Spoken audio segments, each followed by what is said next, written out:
ভালো পড়াশোনা করলে ঢাবিতে চান্স হয়ে যাইতো। আরে অর্পিতা, এটা কোনো কথা না আপু। ভালো চান্স পেলেই যে মানে ঢাবিতে চান্স হবে আসলে কি?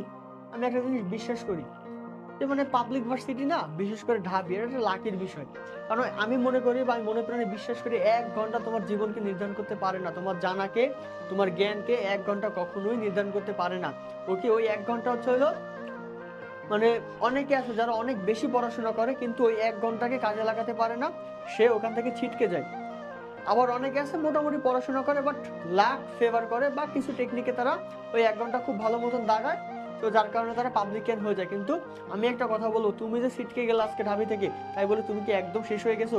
তা কিন্তু না। তোমার যে জ্ঞান, তুমি যে জ্ঞানটা অর্জন করছো এডমিশন টাইমে, তুমি যে পড়াশোনা করছো, সেটা কিন্তু তোমার কাছেই কিন্তু থেকে গেছে। সেটা কিন্তু নিয়ে যেতে পারে নাই ঢাবি। হয়তোবা তুমি ঢাবিতে যেতে পারো না, কিন্তু ঢাবিও যে তোমার যে অর্জন করা জ্ঞান যে নিয়ে গেল তা কিন্তু নয়। হয়তোবা অন্য একজন ঢাবিতে পড়তেছে বাট তুমি যে চান্স পাও না তাই বলে তুমি কিন্তু শেষ হয়ে যাও নাই। তোমারও কিন্তু সেই জ্ঞানটা তোমার কাছে আছে এবং পরবর্তী জীবনে হয়তো ঢাবিতে তুমি কাজে লাগাতে পারো নাই।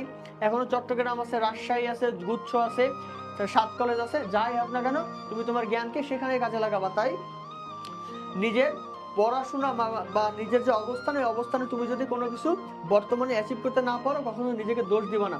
ওকে, তোমার অবস্থান তোমার কাছেই থাকবে। ওকে।